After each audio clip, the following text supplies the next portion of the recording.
Hello my friends and welcome to my channel.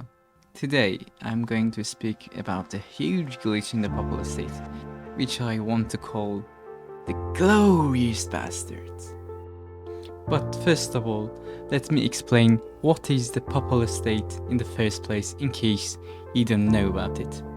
Catholic Church believes before Jesus' crucifixion, he gave the key to the kingdom of God to Saint Peter, and that he must guide all Christians in the world, and Saint Peter accepted it. And that's when the Pope started to existing. But they didn't have a territory until 756.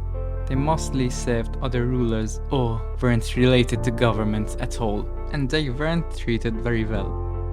Until Constantine the Great converted Roman Empire to Christianity.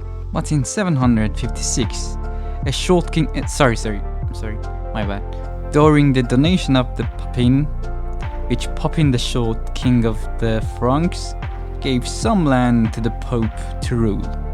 And that's starting point of Papal State.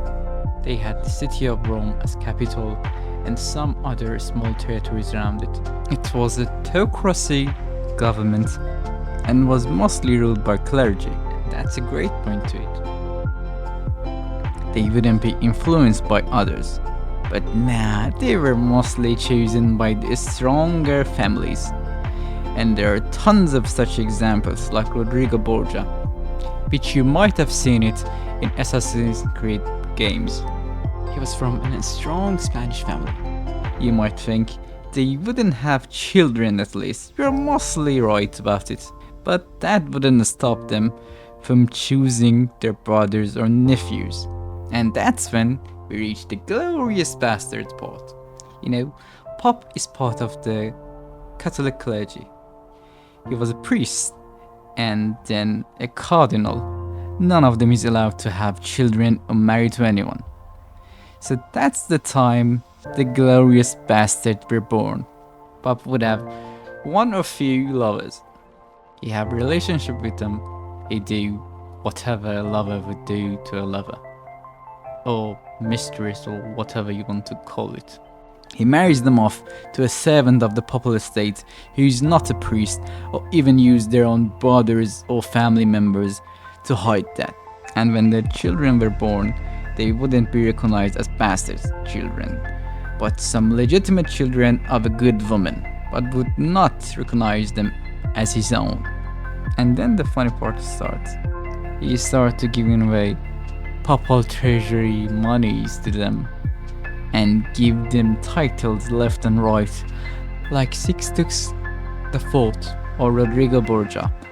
As I previously mentioned, they would give official positions or even buy a whole city and gift it to them. That's why I'm saying it's basically a glitch in the Papal State.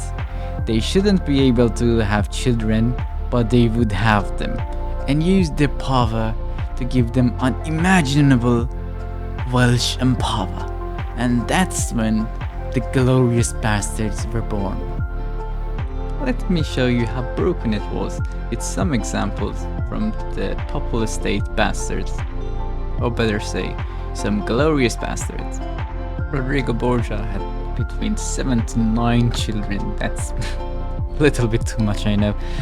Most of them were with his famous mistress, Venosa de Catini, Cesare, Juan, Geoffrey, and Lucrezia. I know I'm going to spell those words much better than an original Italian or Spanish guy. I know it, before you even say it, you know? And as a reminder, those people that I mentioned are just his children with Venosa. He has 5 more that we already know about them, and there are so many others that we don't ever going to find out about them.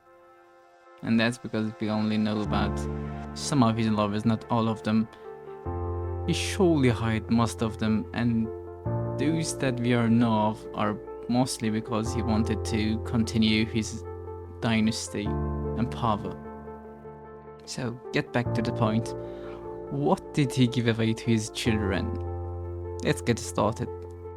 He couldn't reveal that he is father of so many children and have so many lovers, so he hid this when he's a priest and cardinal. But immediately after becoming the Pope and securing his power, he reveals few of his children. His firstborn, Juan or Giovanni Borgia, born in 1474. In 1492, shortly after becoming Pope, Rodrigo or better say Alexander secured for John the Duchy of Granada in Spain, a wealthy Venetian lordship that became the main Borgia seat in Iberia. And if you don't know what is Iberia, it's Spain. And no, that wasn't enough for him. He gave a second duchy to him, which was in the Papal State, Duke of Benevento, in southern Italy. He received a huge annual income from Spanish estate, papal benefits, and some other resources. Some estimates put his revenue at 60,000 to 80,000 ducats a year. And if you do not know, which surely don't, because I didn't know it and asked it from ChatGPT, it's something like 22 to 30 million euros. Yeah, it is huge and enormous money. And he just received that because he's son of the Pope. And he arranged a marriage with nieces of King Ferdinand of Aragon. Yeah, that's pretty dope, I know. And he did such things to secure his power. And his second son, Cesare Borgia.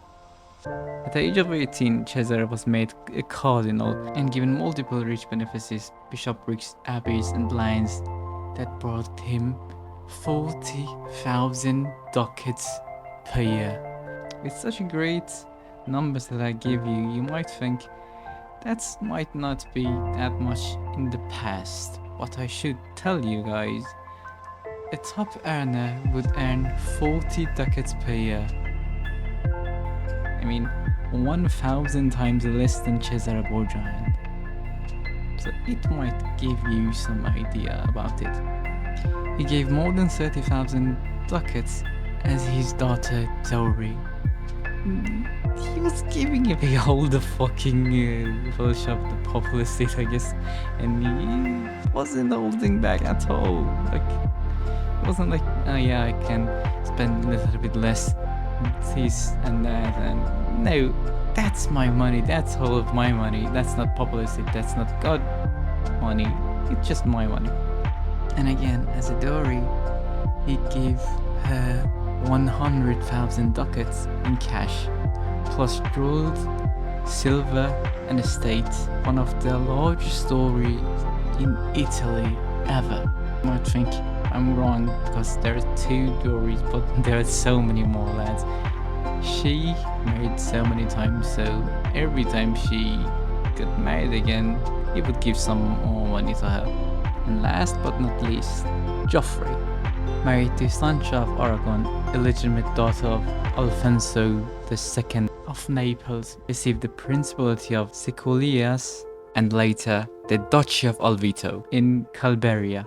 His marriage was heavily subsidized by Alexander with money and papal favors to Naples. So now you know what was the biggest glitch in the Papal State.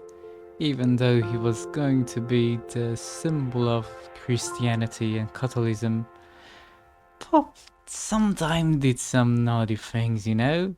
He was a human too. You can't do this to him. And yeah, he might be a little bit corrupt, too holy and some other things, but you cannot blame him. He's the Pope, man. Get yourself together. And again, thank you for coming to my channel and watching this video to the end. I hope you're going to have a great day. Please subscribe to my channel if you like this video and want to see more facts about history and life. Goodbye, mate.